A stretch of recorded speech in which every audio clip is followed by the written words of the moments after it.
Before we go further, if decision fatigue or bottlenecks have been showing up in your leadership, I created a strategic diagnostic called the Executive Decision Fatigue Diagnostic. It's a structured self-assessment designed to reveal where decision and architecture may be overloaded. I encourage you to access it and listen through that lens today. So let's jump right in. I want to start with a reframe that can relieve some pressure immediately. If decisions keep routing back to you, it's tempting to make it personal. I must not be delegating well, you may be thinking, or I need to be clearer, or I should be faster than this. But many decision bottlenecks are not personal. They're cultural. They are produced by the environment your organization has normalized. How risk is handled, how authority is defined, how disagreement is managed, how accountability is enforced. So if everything keeps landing on your desk, I don't want you asking, what's wrong with me? I want you asking, what has our system trained people to do? Because design produces behavior, and design can be redesigned. Here's what I see in high responsibility environments. The higher the stakes, the more people escalate. Not because they're lazy, not because they lack competence, but because escalation feels safer. If something is politically sensitive, escalate. If something might create conflict, escalate. If something carries risk, escalate. If something might expose uncertainty, escalate. And I know this to be true. As a retired school principal, everything rolled back on me, whether I was on campus or not, just because I held the seat, I held the title. And that's a part of leadership. That is because our organizations, no matter what sector you're in, pretty much are trained to escalate. And the executive becomes the default decision maker, not by intention, but by normalization. Over time, a culture can teach people, don't decide, ask. And that one cultural reflex can create executive overload for years. I worked with a senior leader who told me, I don't understand why everything comes back to me. Preaching to the choir.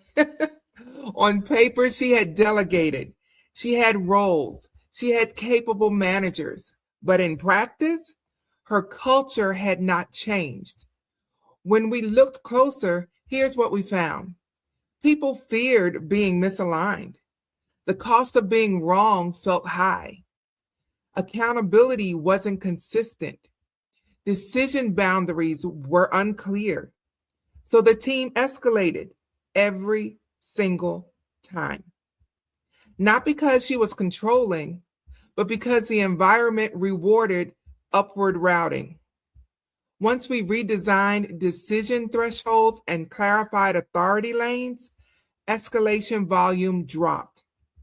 Not because she tried harder, because the flow changed. So picture a roundabout. Cars move, but if there are no clear exits, they just keep circling. That's what decision-making looks like in many organizations.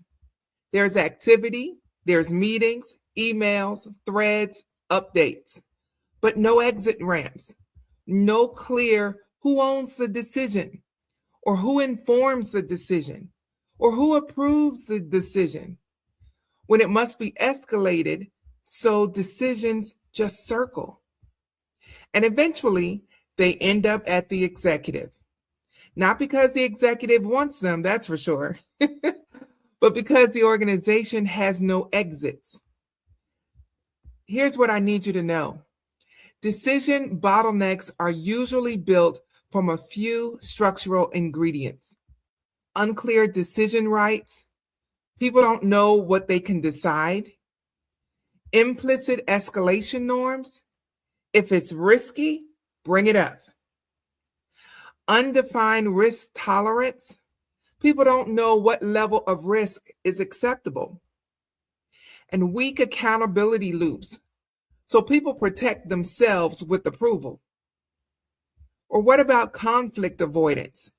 Decisions get delayed because disagreement isn't managed well.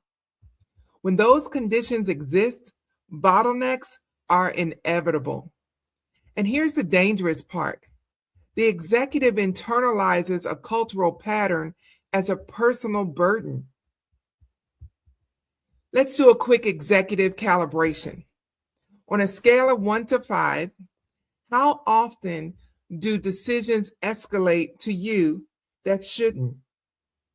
On a scale of 1 to 5, 1 being never or hardly ever, and 5 being all the time, every day, all day. How often do those decisions escalate to you that should not come to you? Now ask yourself, which category is most common? Is it risk avoidance, unclear ownership, fear of misalignment, political sensitivity, or lack of decision criteria? If you can name the category, you can redesign the flow. But if you keep treating it like a personal issue, you'll keep carrying a systemic pattern. So you can work on communication, and you can work on delegation. You can even work on leadership presence. But if authority flow remains undefined, congestion will return every single time. Serious leaders don't personalize structural flaws. They redesign the system. I like to say this all the time. Your success is in your systems. Because when escalation becomes culture, the executive becomes the constraint. And that's too expensive. If today's briefing feels familiar to you, complete the Executive Decision Fatigue Diagnostic. Find out where you are. It will help you pinpoint whether what you're carrying is personal or produced by the environment. And if you're ready to rebuild the architecture behind your decisions, we go deeper inside From Chaos to Clarity, a live decision architecture session for corporate executives. This is not motivational work. Let me be clear. It's structural work because serious leaders redesign.